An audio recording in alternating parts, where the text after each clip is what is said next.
Imagine-se sentado numa colina verdejante na antiga Galileia, o sol suave derrama sua luz sobre a paisagem, enquanto uma brisa gentil toca seu rosto. Diante de você está um homem simples, vestido com humildade, mas com uma presença que transcende a compreensão comum. Ele não é um político influente nem um filósofo renomado, mas carrega em si o poder que nenhum outro possui. Este é Jesus de Nazaré, o Filho de Deus, pronto para pronunciar as palavras que mudarão o curso da humanidade para sempre. Hoje, iremos revisitar aquele momento extraordinário, uma cena há mais de 2 milênios, mas cujas palavras continuam ecoando em nossos corações até hoje.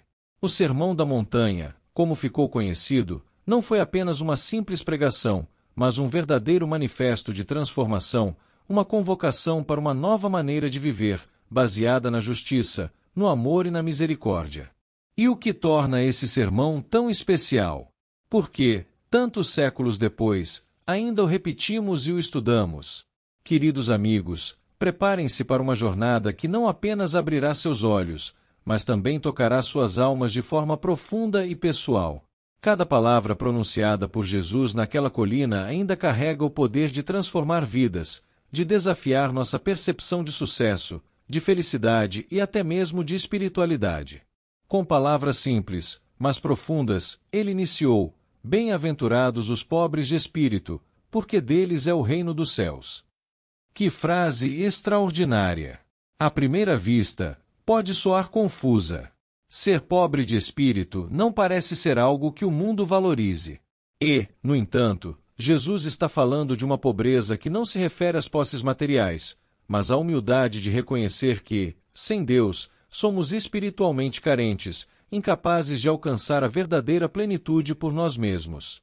Talvez você esteja pensando: por que eu deveria me importar com algo que foi dito há tanto tempo? A resposta é simples: porque o Sermão da Montanha não pertence apenas ao passado. Ele é uma revolução viva, uma proposta de vida tão relevante hoje quanto naquele dia, um convite para um mundo onde o perdão vence a vingança, onde a compaixão triunfa sobre o egoísmo e onde o amor vence o ódio. Esse é o mundo que Jesus propôs, e ele não apenas nos apresentou essa visão, mas nos deu as ferramentas para torná-la uma realidade. Em tempos de tanta divisão e conflito, os ensinamentos de Jesus oferecem uma alternativa radical, uma saída que não é apenas idealista, mas prática. Imagine uma sociedade onde, em vez de buscar retribuição pelos males recebidos, optamos por oferecer a outra face. Isso não significa fraqueza, mas sim uma força interior que recusa perpetuar o ciclo de ódio e violência. É uma forma de viver que pode, de fato, restaurar relações quebradas, trazer cura a corações feridos e transformar toda uma comunidade. Jesus nos lembrou que ouvistes o que foi dito: olho por olho, dente por dente. Eu, porém, vos digo, não resistais ao mal. Ele estava desafiando a mentalidade prevalente de sua época, e também a nossa. Sua proposta não era apenas uma maneira diferente de se relacionar com os outros, mas de se aproximar de Deus. Ele nos convidou a trilhar um caminho de humildade, serviço e amor desinteressado. A jornada através do Sermão da Montanha começa com as bem-aventuranças, declarações que desafiam tudo o que pensamos saber sobre a vida. Jesus nos lembra que os verdadeiramente abençoados não são aqueles que possuem tudo, mas sim os que compreendem a sua necessidade de algo maior, os que choram, os mansos, os que têm fome e sede de justiça. Eles herdarão a terra, serão saciados e consolados. Que visão extraordinária de um mundo invertido, onde a verdadeira força reside na mansidão, e a verdadeira riqueza está em nossa dependência de Deus. E isso é apenas o início. O sermão continua a nos desafiar em cada aspecto da vida. Ele nos fala sobre o perdão, algo que muitos de nós achamos difícil de oferecer. Bem-aventurados os misericordiosos, porque alcançarão misericórdia. Ele nos convida a uma vida de pureza de coração, prometendo que aqueles que o fizerem verão a Deus. Mais uma vez, Jesus não está apenas nos oferecendo conselhos ou teorias, ele está nos chamando para uma revolução interna, para uma mudança profunda de coração e de mente. Jesus não parou por aí. Em seu sermão, ele nos ofereceu uma visão do que é verdadeiramente importante. Onde estiver o vosso tesouro, aí estará também o vosso coração. Pense nisso. Quantas vezes nos encontramos correndo atrás das coisas materiais, sem perceber que estamos perdendo de vista o que realmente importa? Jesus não está dizendo que é errado ter posses, mas que devemos ter cuidado para não permitir que essas coisas possuam o nosso coração. E talvez uma das passagens mais desafiadoras de todas: amai os vossos inimigos e orai pelos que vos perseguem. Isso vai contra toda a lógica humana, contra nossos instintos mais básicos. Mas é exatamente isso que Jesus nos chama a fazer. Ele nos convida a uma vida de amor que transcende a vingança, de perdão que não busca retaliação, de generosidade que não espera nada em troca. Com essas palavras tão desafiadoras, Jesus nos pede para abandonar o caminho fácil da retaliação e abraçar algo muito maior. Ele nos pede para amar quando é mais fácil odiar, para abençoar aqueles que nos amaldiçoam e para orar por aqueles que nos perseguem. Isso não é apenas um ensinamento abstrato, é uma prática radical de transformação do coração que nos leva a enxergar a vida através de uma lente totalmente diferente. Ele diz: se alguém te bater na face direita, oferece-lhe também a outra. A primeira reação de muitos seria perguntar: por que eu faria isso? Devo permitir que me machuquem sem reagir? Mas Jesus está nos ensinando algo muito mais profundo. Ele não está nos pedindo para sermos passivos ou fracos. Pelo contrário, ele nos chama para sermos fortes de uma forma que o mundo não compreende.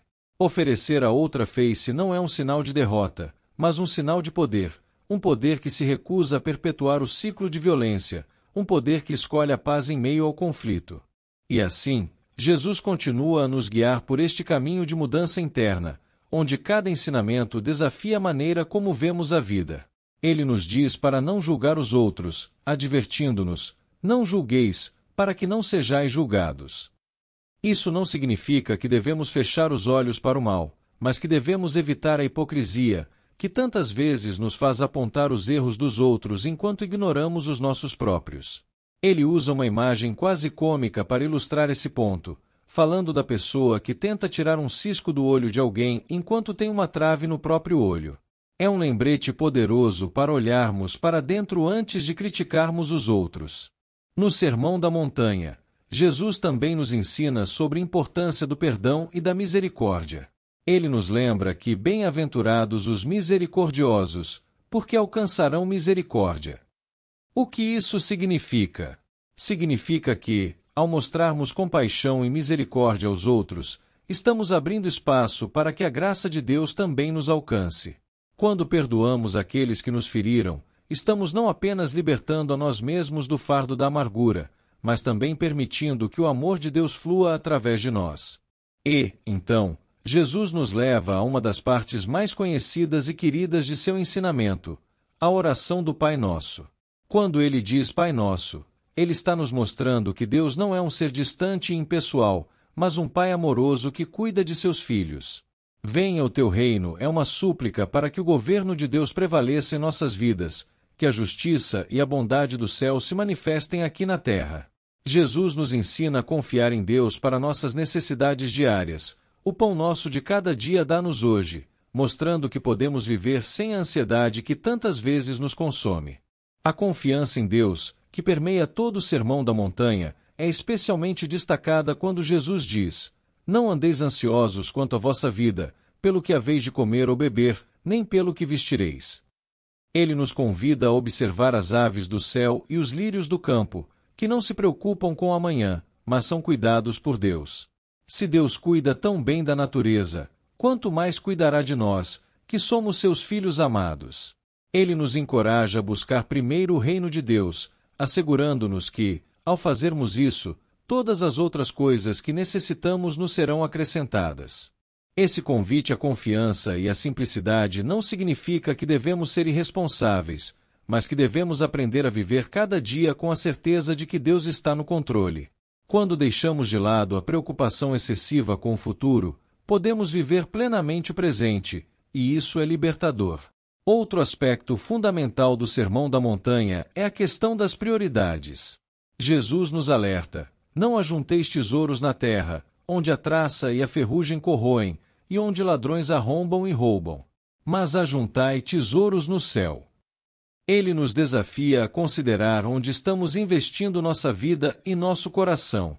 Muitas vezes, somos tentados a focar nossas energias em acumular bens materiais, status e reconhecimento, mas Jesus nos mostra que esses tesouros são temporários e frágeis.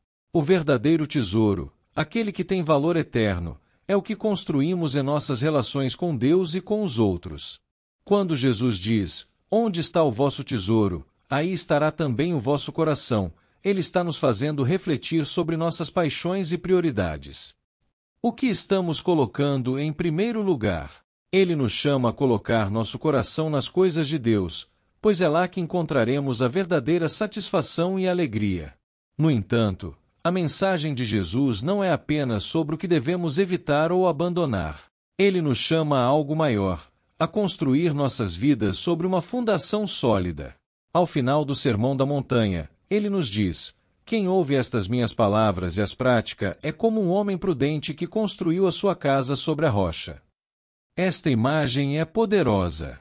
Quando escolhemos viver de acordo com os ensinamentos de Jesus, estamos construindo uma vida que pode resistir às tempestades, às dificuldades e aos desafios que inevitavelmente enfrentaremos.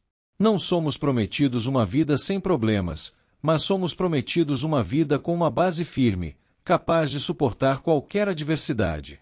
Em contraste, Jesus também adverte que aqueles que ouvem suas palavras e não as colocam em prática são como alguém que construiu sua casa sobre areia. Quando as tempestades vierem, essa casa cairá, pois não tem uma base sólida. Aqui, Jesus nos lembra que não basta ouvir ou conhecer seus ensinamentos, precisamos vivê-los diariamente. Precisamos colocá-los em ação em nossas decisões, em nossos relacionamentos, em como tratamos os outros e em como nos relacionamos com Deus. Jesus não está apenas nos dando conselhos para uma vida tranquila, ele está propondo uma transformação completa, uma nova maneira de viver que exige compromisso, coragem e fé. O Sermão da Montanha não é um conjunto de palavras que podemos ouvir e esquecer, é um convite para que mudemos a nossa vida a partir de dentro, permitindo que os ensinamentos de Jesus moldem nossas ações, nossos pensamentos e até mesmo nossos desejos. Quando ele nos diz para amar nossos inimigos, não está nos pedindo algo impossível, mas algo profundamente transformador. Esse amor não é um sentimento passageiro, mas uma decisão intencional de agir com bondade e compaixão, mesmo em relação àqueles que nos causam dor. É uma escolha que nos liberta do ciclo destrutivo da vingança, abrindo espaço para a reconciliação e a paz. E por que Jesus nos chama a uma vida tão radical, onde o perdão supera o ressentimento e o amor vence o ódio? Porque ele sabe que essa é a única maneira de encontrar a verdadeira liberdade. Quando guardamos rancor, estamos presos ao passado, mas quando escolhemos perdoar, nos libertamos e permitimos que a graça de Deus opere em nós. Ao nos ensinar a perdoar, Jesus não ignora a dor que o mal causa. Ele sabe que o perdão é difícil e que exige coragem. Mas ele também nos lembra que o perdão é o caminho para a cura, tanto para quem perdoa quanto para quem é perdoado. É um gesto poderoso que reflete o próprio amor de Deus por nós, um amor que perdoa incondicionalmente. O Sermão da Montanha também nos desafia a viver com simplicidade, a nos desapegar das preocupações materiais que muitas vezes dominam nossos pensamentos. Jesus nos convida a não acumular tesouros na terra, onde tudo é temporário e sujeito à deterioração, mas a investir nosso coração nas coisas eternas. Essa simplicidade não é uma renúncia à dignidade ou ao conforto, mas sim uma atitude de confiança em Deus.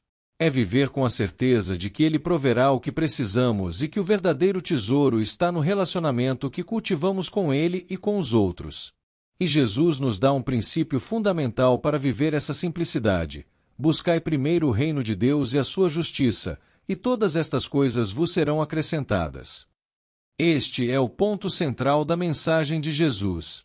Quando colocamos Deus em primeiro lugar, quando nos alinhamos com a sua justiça e o seu amor, todas as outras preocupações encontram o seu lugar.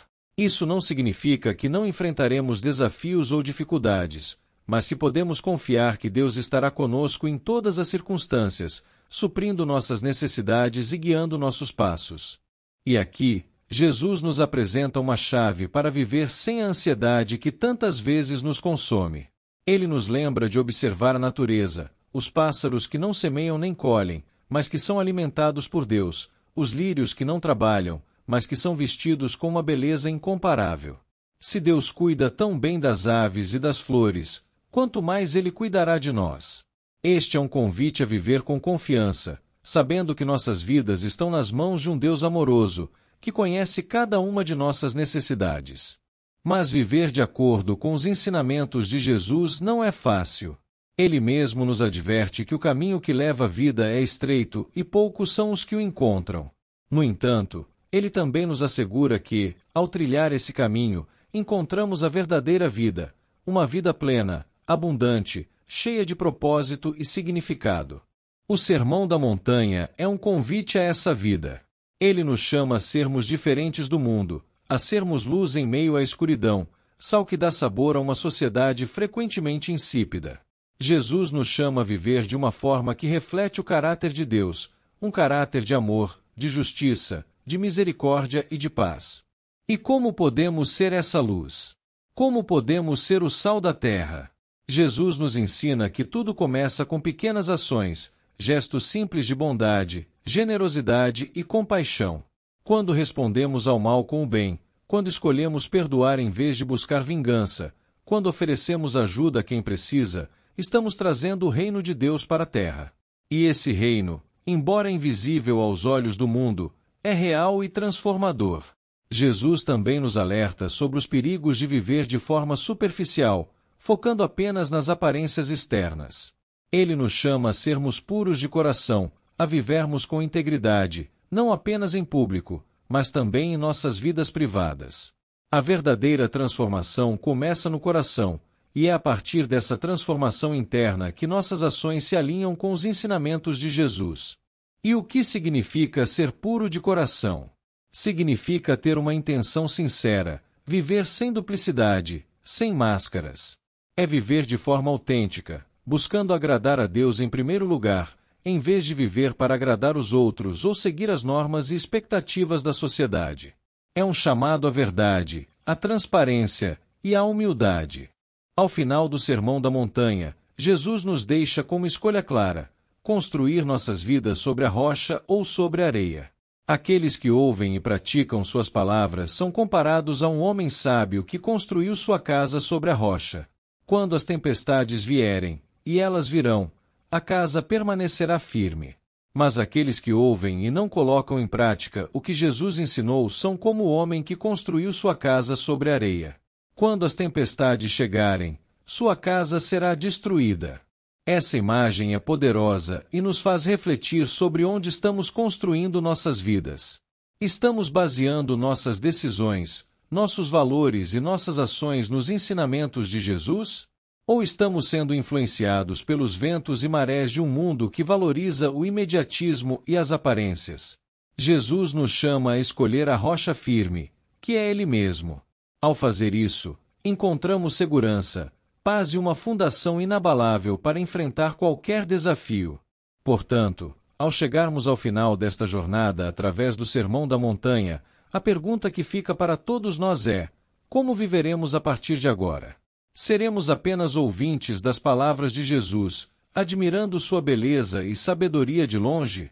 Ou permitiremos que essas palavras penetrem profundamente em nossos corações e transformem nossa maneira de viver? O chamado de Jesus é claro: não basta ouvir, é preciso praticar. Ele nos convida a uma vida de ação, de amor, de serviço. Uma vida que reflete o próprio caráter de Deus, que transforma não apenas a nós, mas também o mundo ao nosso redor. Então, que possamos tomar a decisão de construir nossas vidas sobre essa rocha firme. Que possamos viver os ensinamentos de Jesus com coragem, fé e amor. Porque é nisso que reside o verdadeiro poder do Sermão da Montanha, em vidas que são transformadas de dentro para fora, em corações que se rendem ao amor de Deus e, por meio desse amor, transformam o mundo. Se você foi tocado por esta mensagem, compartilhe-a com outros. Que essas palavras não apenas ressoem em seus ouvidos, mas encontrem lugar em seu coração e tragam transformação real em sua vida. Deus abençoe a cada um de vocês.